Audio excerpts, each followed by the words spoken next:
Ladies and gentlemen, Renukaswamy ಕೊಲೆ ಪ್ರಕರಣದ ವಿಚಾರಣೆ ಮರುಸೃಷ್ಟಿಯ ರಾದ್ಧಾಂತ ಟಿವಿ ಚಾನೆಲ್ಗಳಿಗೆ ಹೇಗೆ ಹೇಳಬೇಕು ಅಂತ ಹೈಕೋರ್ಟ್ ಕಿಡಿ. How to deal with these people ಎಂದು ಬೇಸರ ವ್ಯಕ್ತಪಡಿಸಿದ ನ್ಯಾಯಾಲಯ. ಇದು ಡಿ ಬಾಸ್ ದರ್ಶನ್ ಬ್ರೇಕಿಂಗ್. ಮಾಧ್ಯಮಗಳಿಗೆ ಕಾದಿದ್ಯಾ ಮಾರಿ ಹಬ್ಬ? ನ್ಯಾಯಾಲಯದ ಆಕ್ರೋಶಕ್ಕೆ ಕಾರಣವಾದಂಥ ಎಕ್ಸ್ಕ್ಲೂಸಿವ್ ಸ್ಟೋರಿ ನಾನ್ ನೀಡ್ತಾ ಹೋಗ್ತೀನಿ. ನೆಲ ಜಲ ಭಾಷೆಗಾಗಿ ಪ್ರಾಮಾಣಿಕ ಪತ್ರಿಕೋದ್ಯಮ. ನೀವು ನೋಡ್ತಾ ಇದ್ದೀರಾ ಫೋಕಸ್ ಟಿವಿ. ನಾನ್ ರೂಪಲತಾ.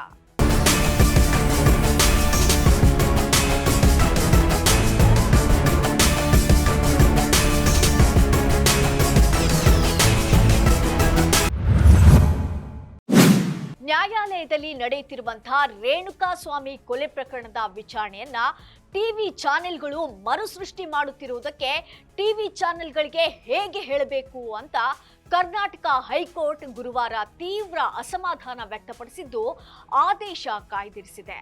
ನ್ಯಾಯಾಲಯದ ಆದೇಶಗಳನ್ನು ಉಲ್ಲಂಘಿಸುತ್ತಿರುವ ಮಾಧ್ಯಮಗಳ ವಿರುದ್ಧ ಕ್ರಮ ಕೈಗೊಳ್ಳಲು ಕೇಂದ್ರ ಮಾಹಿತಿ ಮತ್ತು ಪ್ರಸಾರ ಇಲಾಖೆಗೆ ನಿರ್ದೇಶಿಸುವಂತೆ ಕೋರಿ ನಟ ದರ್ಶನ್ ತೂಗುದೀಪ ಸಲ್ಲಿಸಿರುವಂತಹ ಅರ್ಜಿಯ ವಿಚಾರಣೆಯನ್ನ ನ್ಯಾಯಮೂರ್ತಿ ಸಚಿನ್ ಶಂಕರ್ ಮಗದುಂ ಅವರ ಏಕಸದಸ್ಯ ಪೀಠ ನಡೆಸಿತ್ತು.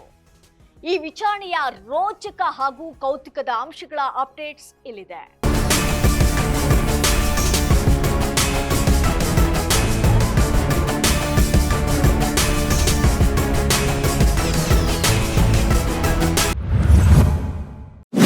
ಕೇಂದ್ರ ಸರ್ಕಾರವನ್ನ ಪ್ರತಿನಿಧಿಸಿದ್ದಂತ ಹೆಚ್ಚುವರಿ solicitor general K Arvind Kamath ಅವರು ನ್ಯಾಯಾಲಯಕ್ಕೆ ಹಲವು ಮಾಹಿತಿಯನ್ನ ನೀಡಿದ್ರು.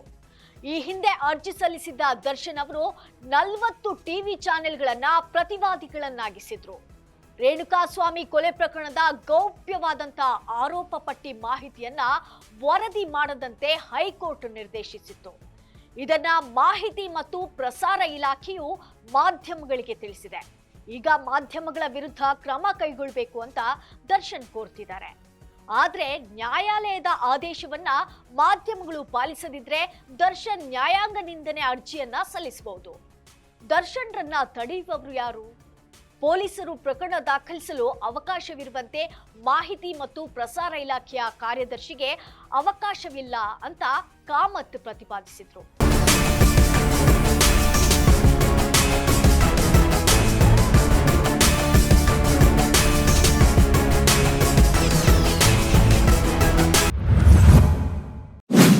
ದರ್ಶನ್ ಆಕ್ಷೇಪವಿರುವುದು ಯೂಟ್ಯೂಬ್ ಮತ್ತು ಮೆಟಾ ವಿರುದ್ಧ. ಯೂಟ್ಯೂಬ್ ವಿರುದ್ಧ ನ್ಯಾಯಾಂಗ ನಿಂದನೆ ಪ್ರಕರಣ ದಾಖಲಿಸಬಹುದು. ಶಾಸನಬದ್ಧವಾಗಿ ಪರಿಗಣಿತವಾದಂತಹ ಯಾವುದೇ ಪ್ರಕ್ರಿಯೆಯನ್ನ ದರ್ಶನ್ ಬಳಕೆ ಮಾಡಿಲ್ಲ. ಯೂಟ್ಯೂಬ್ ಮೆಟಾವನ್ನ ಪಕ್ಷಕಾರರನ್ನಾಗಿಸಿಲ್ಲ. ಹಾಗೆ ಮಾಡಿದ್ರೆ ಏನಾದ್ರೂ ನ್ಯಾಯಾಲಯವು ಆದೇಶವನ್ನ ಯಾಕೆ ಪಾಲಿಸಲಿಲ್ಲ ಅಂತ ಯೂಟ್ಯೂಬ್ ಅನ್ನ ಪ್ರಶ್ನಿಸಬಹುದಿತ್ತು ಅಂತ ಕೇಂದ್ರ ಸರ್ಕಾರ ಅಭಿಪ್ರಾಯಪಟ್ಟಿದೆ. ಆಗ ಪೀಠವು ದರ್ಶನ್ ಏನ್ ಮಾಡಬೇಕು ಅಂತ ಹೇಳಿತು. ಇದಕ್ಕೆ ಕೇಂದ್ರ ಸರ್ಕಾರದ ವಕೀಲರಾದ ಕಾಮತ್ ಅವರು ಅಹವಾಲು ಪರಿಹಾರ ಪ್ರಕ್ರಿಯೆ ಬಳಕೆ ಮಾಡಬಹುದು, ನ್ಯಾಯದಾನದಲ್ಲಿ ಮಧ್ಯಪ್ರವೇಶವಾಗುತ್ತಿದೆ ಅಂತ ನ್ಯಾಯಾಲಯ ಭಾವಿಸಿದ್ರೆ ಸಂವಿಧಾನದ 220ನೇ ವಿಧಿಯಡಿ ಹೈಕೋರ್ಟ್ ಆದೇಶ ಮಾಡಬಹುದು. ನ್ಯಾಯಾಲಯದ ಆದೇಶ ಅನುಪಾಲನೆ ಮಾಡದಿದ್ರೆ ಐಟಿ ಕಾಯ್ದೆಯ ಸೆಕ್ಷನ್ 79(3)(b) ಇದರ ಒಂದು ಅಡಿಯಲ್ಲಿ ಯೂಟ್ಯೂಬ್ ಮತ್ತು ಮೆಟಾ ರಕ್ಷಣೆ ಕಳೆದುಕೊಳ್ಳಲಿವೆ ಅಂತ ಹೇಳಿ ಹೈಕೋರ್ಟ್ ಗಮನ ಸೆಳೆದರು.